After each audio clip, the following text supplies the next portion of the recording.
Good morning to all of you. मैं professor Dhirendra Kumar Singh, department of economics, DK college Dumraon, पुनः UGC के दिशा निर्देश, राजभवन एवं विश्वविद्यालय के दिशा निर्देश के आलोक में आज दिनांक 1 जुलाई 2020 से वर्क फ्रॉम होम के तहत ऑनलाइन क्लासेज मैं प्रारंभ कर रहा हूं। जो टॉपिक है पंचवर्षीय योजना के अंतर्गत बेरोजगारी योजना। पूर्व के क्लास में हम आप लोगों के इसी चैप्टर से हमने पढ़ाया, उसी का शेष भाग योजना वाइज रोजगार के संबंध में सरकार के द्वारा कौन कौन से कार्यक्रम चलाए गए उस पर मैं प्रकाश डालना चाहूँगा।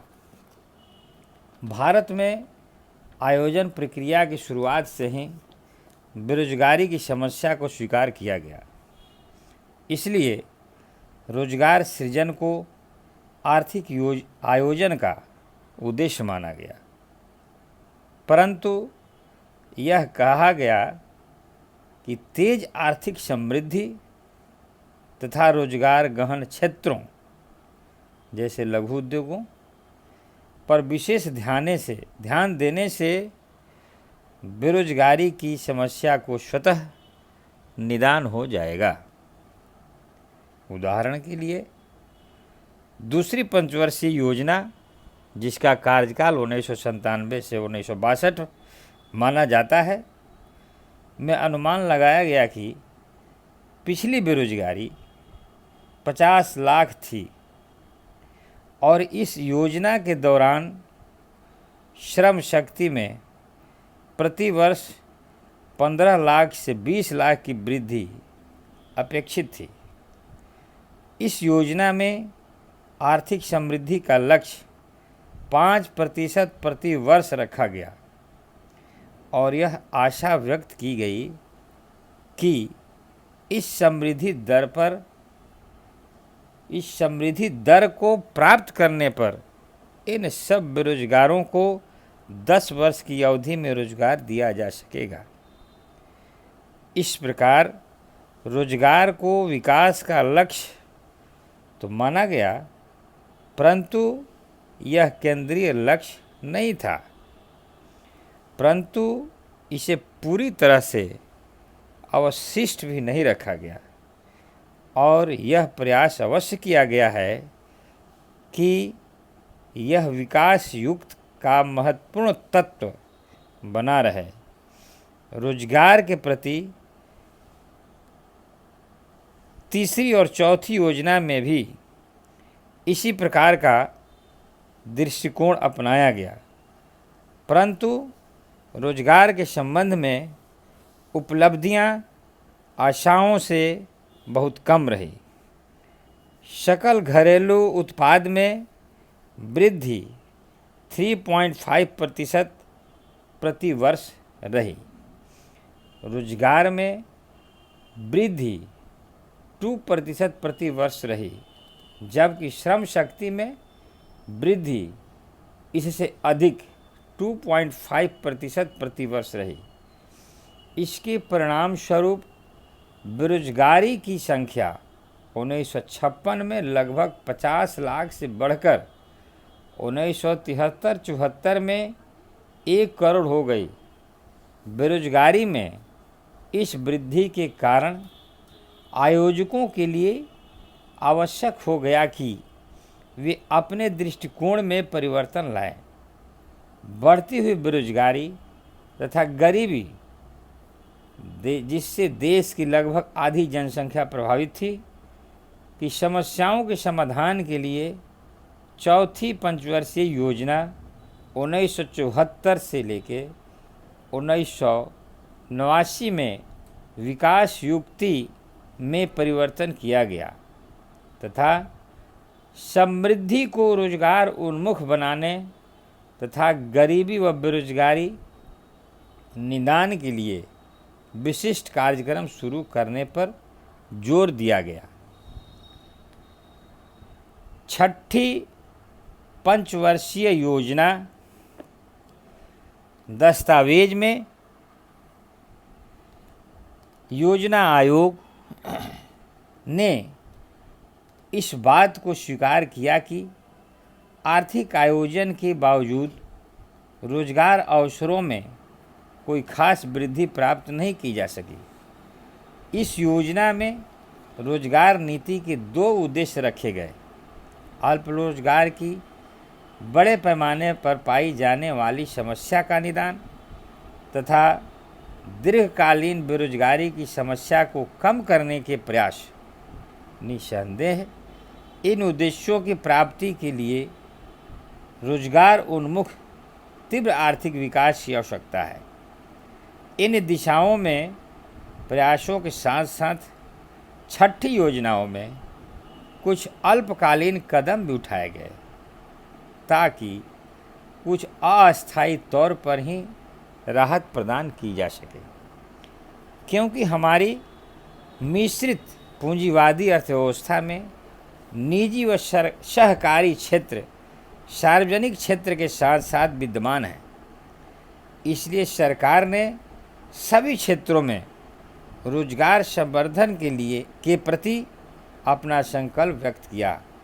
सरकार ने इस बात को स्वीकार किया कि सार्वजनिक क्षेत्र में उत्पादन अत्यंत पूंजी प्रधान होने की वजह से रोजगार के नए अवसर पैदा कर पाना बहुत कठिन है।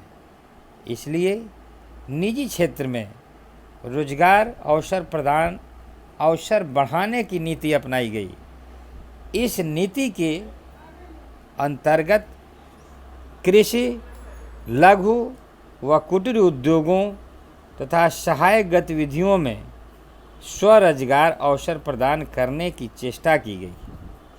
छठी योजना में जो महत्वपूर्ण रोजगार कार्यक्रम आरंभ किए गए थे, जैसे समन्वित ग्रामीण विकास कार्यक्रम, operation flood 2 dairy project, Swiss मार्मस डेवलपमेंट एजेंसी, राष्ट्रीय रोजगार कार्यक्रम और ग्रामीण युवकों को स्वरोजगार के लिए प्रशिक्षण योजना इत्यादि। 1970 के दशक के उत्तरार्ध तथा 1980 के दशक के पूर्वार्ध में यह स्वीकार करते हुए कि केवल आर्थिक समृद्धि से ही उपयुक्त मात्रा में रोजगार अवसर का सृजन नहीं हो सकता, विशिष्ट लक्षित वर्गों व क्षेत्रों के लिए अन्य पूरक रोजगार कार्यक्रम आरंभ करने की आवश्यकता महसूस की गई, ताकि पंचवर्षीय एवं छठी योजनाओं में इस दिशा में प्रयास भी किए गए, परंतु बेरोजगारी की समस्या बढ़ती चली गई। इसलिए 7वीं पंचवर्षीय योजना में पहली बार रोजगार को विकास युक्त का केंद्र बिंदु बनाने की बात की गई। इस संदर्भ में योजना आयोग ने कहा, 7वीं पंचवर्षीय योजना की विकास युक्ति का केंद्रीय तत्व उत्पादक रोजगार का सृजन करना है। कुछ पहली योजनाओं की तरह ही 7वीं योजना में भी रोजगार अवसरों के दृष्टिकोण से कृषि क्षेत्र को सर्वाधिक महत्व दिया गया, परंतु केवल कृषि क्षेत्र अकेला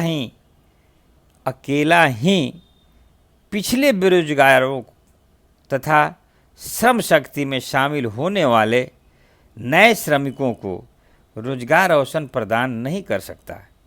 इसलिए ग्रामीण विकास के कार्यक्रम विशेष रूप से निर्माण गतिविधियों के रूप में ग्रामीण पूंजी निर्माण के कार्यक्रम अपनाए जाने की बात की गई।